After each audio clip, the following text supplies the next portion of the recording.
கண்டிப்பாக. அதாவது மீன்பிடி தடைக்காலம் நள்ளிரவு முதல் அமலுக்கு நாகப்பட்டினம் மாவட்டத்தில் வந்திருக்குது. இதனால் 700க்கும் மேற்பட்ட விசைப்படகுகள் துறைமுகங்களில் நிறுத்தி வைக்கப்பட்டுள்ளது.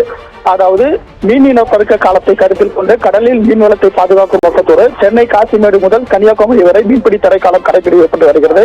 ஏப்ரல் மாதம் 15ஆம் தேதி முதல் ஜூன் மாதம் 14ஆம் தேதி வரை 61 நாட்கள் வரை இந்த மீன்பிடி தடைக்காலம் அமல்படுத்தப்பட்டு வருகிறது.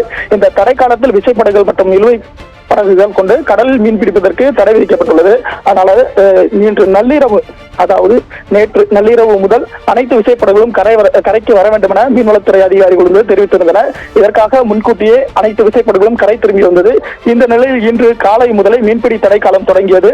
அதன்படி நாகப்பட்டினம் மாவட்டத்தில் உள்ள 32 மீனவ கிராமங்களைச் சேர்ந்த மீனவர்கள் நாகூர், நாகை, செருகூர், வெள்ளப்பள்ளம், ஆற்காட்டுத்துறை, கோடியக்கரை உள்ளிட்ட துறைமுகங்களில் இருந்து சுமார் 700க்கும் மேற்பட்ட விசைப்படகுகள் நங்கூரமிட்டு துறைமுகங்களில் பாதுகாப்பாக நிறுத்தி வைக்கப்பட்டுள்ளது. இந்த தடைக்காலத்தில் விசைப்படகு மீனவர்கள் கரைக்கு கொண்டு வந்த மீன்களை தற்போது விற்பனை செய்து வருகின்றனர். அது தொடர்ந்து அவங்க மீன்பிடி தடை காலத்தில் படகுகள் பழுது பார்ப்பதாகும். அதாவது இத்தனை காலமாக தொழிலுக்கு சேர்ந்தவர்கள் தொடர்ந்து படகுகளில் ஏற்பட்டுள்ள பழுது நீக்கம், துருப்பிடித்தல், வெல்டிங் ஒர்க் சரி செய்வது, வண்ணம் தீட்டுதல், வலைகளை சீரமைப்பது உள்ளிட்ட பணிகளை, மராமத்து பணிகளை இந்த தடைக்காலத்தில் மீனவர்கள் மேற்கொண்டு வருவாங்க. இந்த தடைக்காலத்தில் விசைப்படகு மீனவர்கள் கடலுக்கு செல்லாததால் சுமார் பல கோடி ரூபாய் இழப்பு ஏற்படும். அது மட்டும் இல்லாமல் மறைமுகமாகவும் இந்த மீன்பிடி தொழிலில் ஈடுபட்டுள்ள மீனவர்கள் மட்டுமின்றி அனைத்து தொழிலாளர்களும் ஒரு 50,000க்கும் மேற்பட்ட தொழிலாளர்கள் இதனால் பாதிக்கப்படுவார்கள்.